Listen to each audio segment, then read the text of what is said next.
ninakuomba, tangulia watumishi wako wakutumikie kwa roho na kweli.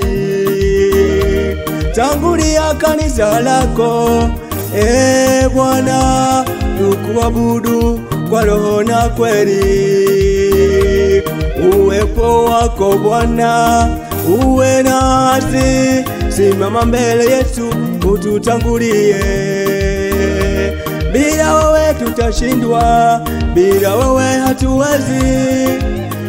Bwana wangu tuongoze, tangulia mbele yangu,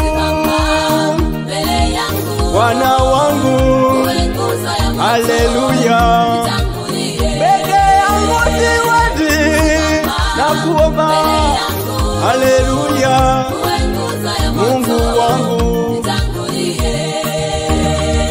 Nainua macho yangu